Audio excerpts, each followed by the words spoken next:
Hi guys, it's Anam here with the Samsung Galaxy S7, and I'm going to show you how easily you can root this device. Now this process will work for the international variants of the S7 and S7 Edge, so the ones that have the Exynos 8890 chipset. Now if you have any banking applications, they may not work after you go through this, so just make sure you actually need root. Now, with that being said, neither myself, Samsung or Google take any responsibility for anything that may go wrong during this process, so do proceed at your own risk. Make sure you've got a backup of all the important data.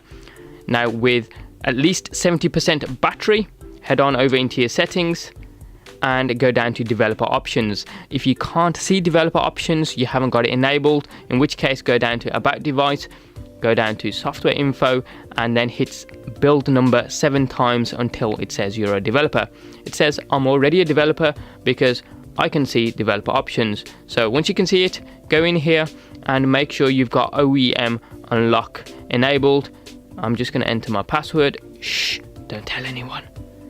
And that's now enabled. Also enable USB debugging, hit OK to the prompt, and then we're good to go. So we can now turn off the device, and there we go.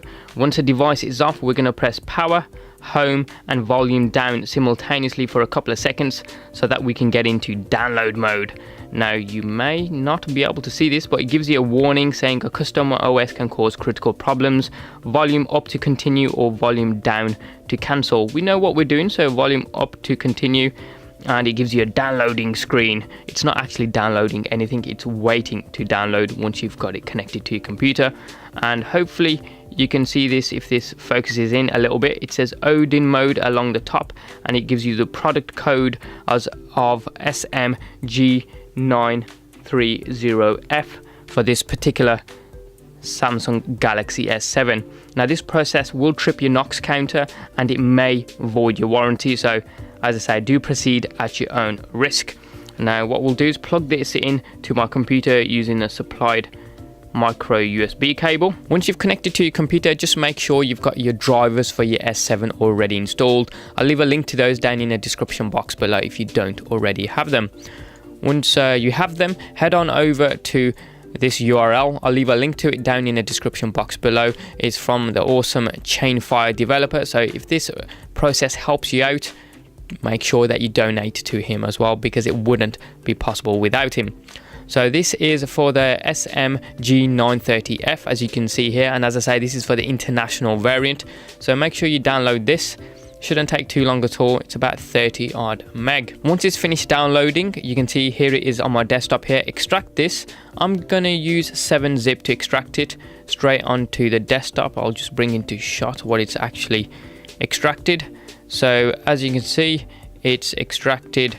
It's got Odin here, and it's got the .tar.md5 file, which is the file that's going to be doing all the work really. So load up Odin. As you can see, I've already got the shortcut on my desktop. I'm going to run this as administrator, as I'm running Windows 7 here. Bring that into shot, and I'm going to click on AP. Make sure there's a tick next to it. Hit AP, and then locate the file that you've just downloaded. And you can see there's a .tar.md5 file. Select it, hit open, and it does some checking here and validates the file. Go into options and make sure you've got auto reboot and F reset time selected. If you have, you're ready to rock, and we can now hit start. Ready? Here we go. And you can see it's going to go through this process fairly quickly on the phone as well, and it'll go through the downloading process. We've got a pass on Odin here to say it's finished, it's successful, and then the phone will start to reboot. We're done with the computer, so we can exit out of Odin and then return to the phone once it's finished rebooting.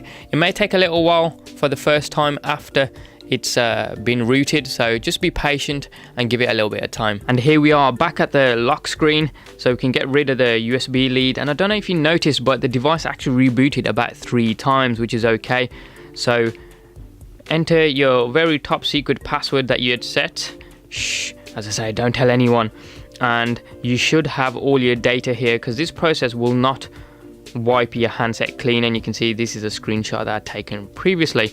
So your data's all there, a-okay, and now we need to see if this process has actually worked. So we're going to go into the Play Store and download an app called Root Checker by Joey Crim. It's completely free, doesn't take too long to download at all.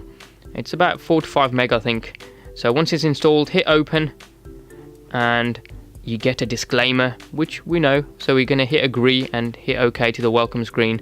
Now the moment of truth. Verify root status on this device.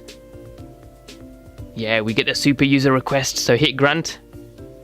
And boom, congratulations. Root access is properly installed on this device. How easy was that? And for the S7 Edge variant, if you've got that one, just make sure you download the correct root file from Android, from Chainfire's website, which I'll leave a link to down in the description box below. Just make sure you download the correct root file and the rest of the process is exactly the same. How easy was that?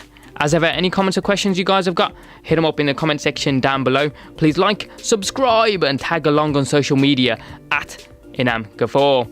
Thanks for watching, have a wicked day, and I'll see you next time.